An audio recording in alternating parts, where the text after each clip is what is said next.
आप सब मेरे ऑनलाइन बहन भाइयों को एक बार फिर से जय मसीह की। परमेश्वर की अनुग्रह दया और कृपा से उसने सही सलामत रखा, हमारे परिवार में रखा, इसके लिए धन्यवाद। मैं सारा आदर महिमा प्रभु यीशु को देता हूँ, ताकि प्रभु ने इस लायक मुझे समझा कि मैं उसके वचन को जान सकूं और जीवित रह सकूं।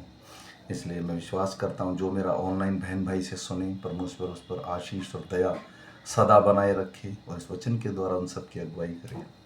तो आज हम पढ़ेंगे एक शमूएल की पुस्तक में से उसके 13 और 14 अध्याय। इसके पढ़े और सुने जाने पर प्रभु की आशीष हो। आज तारीख है 9/4/2025 और मैं बेसिक बाइबल पढ़ता हूँ। जो मेरा बहन भाई मुझे 365 दिन फॉलो करेगा वो पूरी की पूरी बाइबल कंप्लीट कर लेगा। मैं विश्वास करता हूँ आज का वचन हमारे हृदयों, हमारे मनों में काम करेगा। शाऊल 30 वर्ष तक होकर राज्य करने लगा और उसने इजराइलियों पर 2 वर्ष तक राज्य किया। फिर शाऊल ने इजराइलियों से 3000 पुरुषों को अपने लिए चुन लिया और उनसे 2000 शाऊल के साथ मीक माश और बेतेल के पहाड़ पर रहे और 1000 योनातान के साथ बियामीन के गिबा में रहे और दूसरे सब लोगों को उसने अपने अपने डेरे में जाने को विदा किया। तब योनातान ने फिलिस्तीशियों की उस चौकी को जो गिबा में था मार लिया और इसका समाचार फिलिस्तीशियों के कानों में पड़ा। तब शाऊल ने सारे देश में नरसिंगा फुकवा कर यह कहलावा भेजा, हिब्री लोग सुने। और सब इजराइलियों ने यह समाचार सुना कि शाऊल ने फिलिस्तीशियों की चौकी को मारा है और यह भी कि फिलिस्तीसी इजराइल से घृणा करने लगे हैं। तब लोग शाऊल के पीछे चलकर गिलगाल में इकट्ठा हो गए। फिलिस्तीसी इजराइल से युद्ध करने के लिए इकट्ठा हो गए, अर्थात 20,000 रथ, 600 सवार और समुद्र के तीर के बालू के किनकों के समान बहुत से लोग इकट्ठा हुए और बेतावेन के पूर्व की ओर जाकर मीक माश में छावनी डाली। जब इजरायली पुरुषों ने देखा कि हम सेक्ती में पड़े हैं और सचमुच लोग संकट में पड़े हैं, तब लोग गुफाओं, झाड़ियों, चट्टानों, गढ़ियों और गड्ढों में जा छिपे और कितने इब्री यरदान पार होकर गाद और गिलाद के देश में चले गए। परंतु शाऊल गिलगाल में ही रहा और सब लोग थरथराते हुए उसके पीछे हो लिए। वह शमूएल के ठहराए हुए समय अर्थात 7 दिन तक बाट जोता रहा, परंतु शमूएल गिलगाल में ना आया और लोग उसके पास से इधर उधर होने लगे। तब शाऊल ने कहा, होमबलि और मेलबलि मेरे पास लाओ। तब उसने होमबलि को चढ़ाया।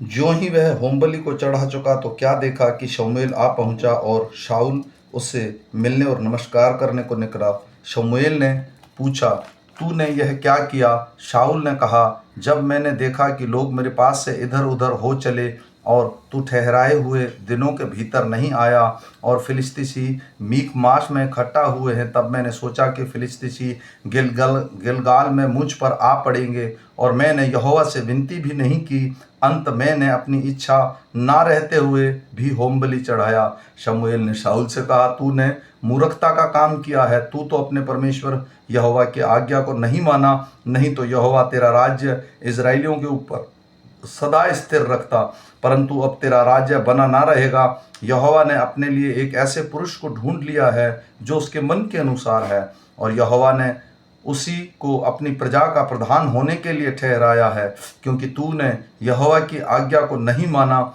तब शमूएल चल निकला और गिलगाल से बियामीन के गिबा को गया और शाऊल ने अपने हाथ के लोगों को गिनकर कोई 600 पाए। और शाऊल और उसका पुत्र योनातान और जो लोग उसके साथ थे वे बियामीन के गिबा में रहे और फिलिस्तीसी मीकमास में डेरे डाले पड़े रहे। और फिलिस्तीसियों की छावनी से आक्रमण करने वाले 3 दल बांध कर निकले। एक दल ने शुआल नामक देश की ओर फिर के ओप्रा का मार्ग लिया और एक दल ने मुड़कर बेथरोन का मार्ग लिया और एक दल ने मुड़कर उस देश का मार्ग लिया जो सबोइम नामक तराई से होकर जंगल की तरफ है। इजराइल के पूरे देश में लोहार कहीं नहीं मिलता था, क्योंकि फिलिस्तीसियों ने कहा था इब्री तलवार या भाले बनाने ना पाए। इसलिए सब इजरायली अपने अपने हल का फल और भाले की कुल्हाड़ी और हंसुआ तेज करने के लिए फिलिस्तीसियों के पास जाते थे, परंतु उनने हंसुए फलों, खेतों के त्रिशूलों और कुल्हाड़ी की धार और पैनी नोक ठीक करने के लिए वे रेती रखते थे। इसलिए युद्ध के दिन शाऊल और योनातान के साथ में वह किसी के पास ना तो तलवार थी और ना भाला, वे केवल शाऊल और उसके पुत्र योनातान के पास थे। और फिलिस्तीसियों की चौकी के सिपाही निकलकर मीकमास के दर्रों को गए। एक दिन शाऊल के पुत्र योनातान ने अपने पिता से बिना कुछ कहे अपने हथियार ढोने वाले जवान से कहा, आ हम उधर फिलिस्तीसियों की चौकी के पास चलें। शाऊल तो गिबा की सीमा तक मिग्रोन के अनार के पेड़ के नीचे टिका हुआ था और उसके संग कोई 600 पुरुष थे। और एली जो शिलो में यहोवा का याजक था, उसका पुत्र पिनिहास पोता और इकाबोद के भाई अहीतूब का पुत्र अबीहा के भी एपोद पहने हुए संग था। परंतु उन लोगों को मालूम ना था कि योनातान चला गया है। उन दर्रों के बीच में से जिनसे होकर योनातान फिलिस्तीसियों की चौकी को जाना चाहता था, दोनों और एक एक नुकीली चट्टान थी। एक चट्टान पर नाम बोसेस और दूसरी का नाम सेने था। एक चट्टान उत्तर की ओर मिकमाश के सामने और दूसरी दक्षिण की ओर गेबा के सामने खड़ी है। तब योनातान ने अपने हथियार ढोने वाले जवान से कहा, अब हम खतना रहित लोगों की चौकी के पास जाएं, क्या जाने यहोवा हमारी सहायता करे, क्योंकि यहोवा के लिए कोई रुकावट नहीं है कि चाहे तो बहुत लोगों के द्वारा चाहे थोड़े लोगों के द्वारा छुटकारा दे। उसके हथियार ढोने वाले ने उससे कहा, जो कुछ तेरे मन में है वही कर, इधर चल, मैं तेरी इच्छा के अनुसार तेरे संग रहूंगा। योनातान ने कहा, सुन, हम उन मनुष्यों के पास जाकर अपने को उन्हें दिखाएं। यदि वे हमसे यों कहें, हमारे आने तक ठहरे रहो, तब तो हम उसी स्थान पर खड़े रहेंगे और उनके पास ना चढ़ें। परंतु यदि वे कहें कि हमारे पास चढ़ आओ, तो हम यह जानकर चढ़ें कि यहोवा उन्हें हमारे हाथ में कर देगा, हमारे लिए यह चिन्ह हो। तब उन दोनों ने अपने को फिलिस्तीसियों की चौकी पर प्रकट किया। तब फिलिस्तीसी कहने लगे, देखो, इब्री लोग उन बिलों में से जहां वे छिपे थे निकल आते हैं। फिर चौकी के लोगों ने योनातान और उसके हथियार ढोने वाले से पुकार कर कहा, हमारे पास चढ़ आओ, तब हम तुमको कुछ सिखाएंगे। तब योनातान ने अपने हथियार ढोने वाले से कहा, मेरे पीछे पीछे चढ़ आ, क्योंकि यहोवा उन्हें इजराइलियों के हाथ में कर देगा। और योनातान अपने हाथों और पाँवों के बल चढ़ गया और उसका हथियार ढोने वाला भी उसके पीछे पीछे चढ़ गया। फिलिस्तीसी योनातान के सामने गिरते हुए और उसका हथियार ढोने वाला उसके पीछे पीछे उन्हें मारता गया।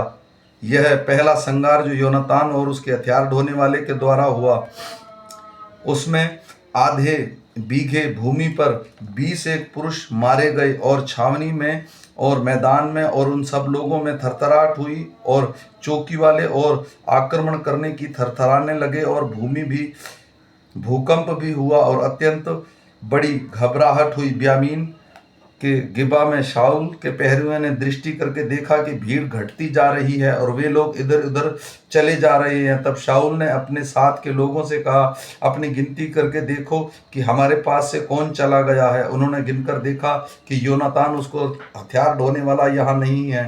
तब शाऊल ने अय्याह से कहा, परमेश्वर का संदूक इधर ला।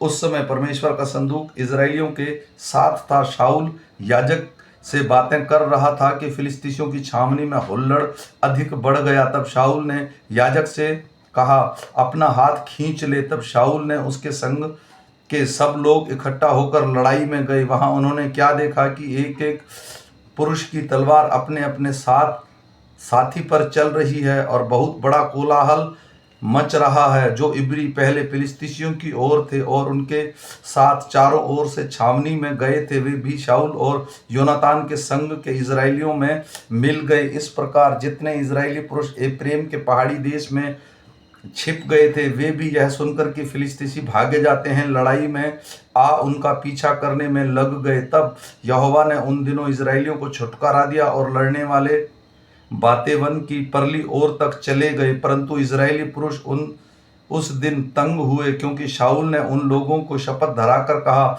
शापित हो वह जो सांझ से पहले कुछ खाए, इसी रीति से मैं अपने शत्रुओं से पलटा ले सकूंगा। अंत वह उन लोगों में से किसी को कुछ भोजन ना हुआ और सब लोग किसी वन में पहुंचे जहां भूमि पर मधु पड़ा हुआ था। जब लोगों ने वन में आए तो क्या देखा कि मधु टपक रहा है, तो भी शपथ के डर के मारे कोई अपना हाथ उसके मुंह में ना ले गया, परंतु योनातान अपने पिता और उसके लोगों की शपथ धराते ना सुना था, इसलिए उसने अपने हाथ की छड़ी की नोक बढ़ाकर मधु को छत्ते में डुबोया और अपना हाथ अपने मुंह तक ले गया। तब उसकी आंखों में ज्योति आई।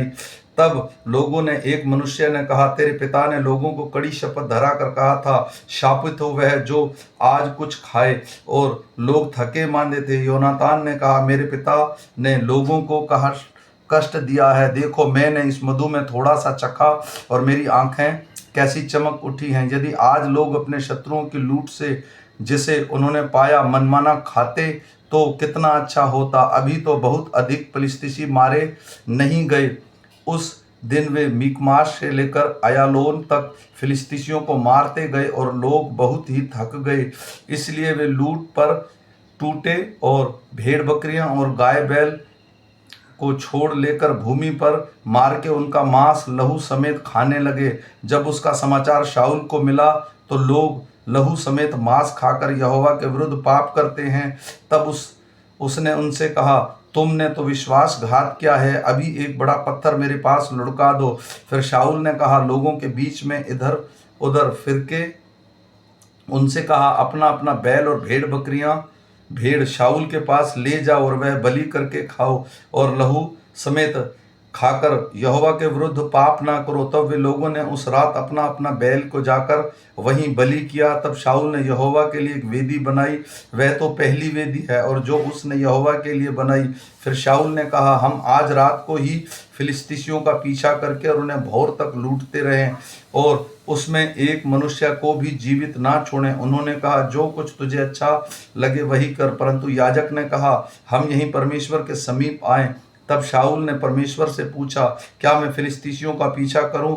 क्या तू उन्हें इजराइलियों के हाथ में कर देगा? परंतु उसे उस दिन कुछ उत्तर ना मिला। तब शाऊल ने कहा, हे प्रजा के मुख्य लोगों, इधर आकर जानो कि देखो कि आज पाप किस प्रकार से हुआ है, क्योंकि इजराइल के छुड़ाने वाले यहोवा के जीवन की शपथ, यदि वह पाप मेरे पुत्र योनातान से हुआ तो भी निश्चय वह मार डाला जाए। परंतु लोगों ने किसी ने उसे कोई उत्तर ना दिया। तब उसने सारे इजराइल से कहा, तुम एक और रहो और मैं और मेरा पुत्र योनातान दूसरी ओर रहेंगे। लोगों ने शाऊल से कहा, जो कुछ तुझे अच्छा लगे वही कर। तब शाऊल ने यहोवा से कहा, इजराइल के परमेश्वर सत्य बात बता। तब चिट्ठी योनातान और शाऊल के नाम पर निकली और प्रजा बच गई। फिर शाऊल ने कहा, मेरे और मेरे पुत्र योनातान के नाम पर चिट्ठी डालो। तब चिट्ठी योनातान के नाम पर निकली। तब शाऊल ने योनातान से कहा, मुझे बता कि तूने क्या किया है। योनातान ने बताया और उससे कहा, मैंने अपने हाथ की छड़ी की नोक से थोड़ा सा मधु चख लिया था और देख मुझे मरना है। शाऊल ने कहा, परमेश्वर ऐसा ही करे, वरन इससे भी अधिक करे। हे योनातान तो निश्चय मारा जाएगा। परंतु लोगों ने शाऊल से कहा, क्या योनातान मारा जाए जिसके लिए इजराइलियों का ऐसा बड़ा छुटकारा किया है? ऐसा ना होगा। यहोवा के जीवन की शपथ, उसके सिर का एक बाल भी भूमि पर गिरने न पाएगा, क्योंकि आज के दिन उसने परमेश्वर के साथ होकर काम किया है। तब प्रजा के लोगों ने योनातान को बचा लिया और वह मारा ना गया। तब शाऊल फिलिस्तीसियों का पीछा छोड़कर लौट गया और फिलिस्तीसी भी अपने स्थान में चले गए। जब शाऊल इजराइलियों के राज्य में स्थिर हो गया, तब वह मुआबी, अम्मोनी, सदोमी और फिलिस्तीसी अपने चारों ओर के सब शत्रुओं से जो सोबा के राज्य से लड़ा और वहां जहां वह जाता वहां जय पाता था। फिर उसने वीरता करके अमेलेकियों को जीता और इजराइलियों को लूटने वालों के हाथ से छुड़ाया। शाऊल के पुत्र योनातान यिशबी और मलकीस थे और उसके दो बेटियों के नाम ये थे, एक का नाम मेरबा और छोटी का नाम मीकल था। वह शाऊल की स्त्री का नाम अम्मोनी था जो असीमास की बेटी थी और उसके प्रधान सेनापति का नाम अबीनेर था जो शाऊल के चाचा नेर का पुत्र था। शाऊल का पिता कीश था और अबीनेर का पिता नेर अबीएल का पुत्र था। शाऊल जीवन भर फिलिस्तीसियों से संग्राम करता रहा। जब जब शाऊल को कोई वीर या अच्छा योद्धा दिखाई पड़ा, तब तब उसने उसे अपने पास रख लिया। आमीन। मेरे भाइयों और बहनों, ये शाम का वचन है और मैं विश्वास करता हूँ ये वचन हमें प्रभु के दास लोगों से कई बार सुनने को मिला होगा तो इस वचन के द्वारा हमारे जीवन में अगुवाई हो, और जो मेरा बहन भाई से सुने, परमेश्वर उसको, उसके परिवारों को, उसके घर में शांति दे। और मैं विश्वास करता हूँ एक दूसरे को शेयर कीजिए ताकि ये वचन प्रत्येक उस मनुष्य के पास पहुँचे जो सच में परमेश्वर का खोजी है। फिर मिलेंगे सुबह के साथ। आमीन।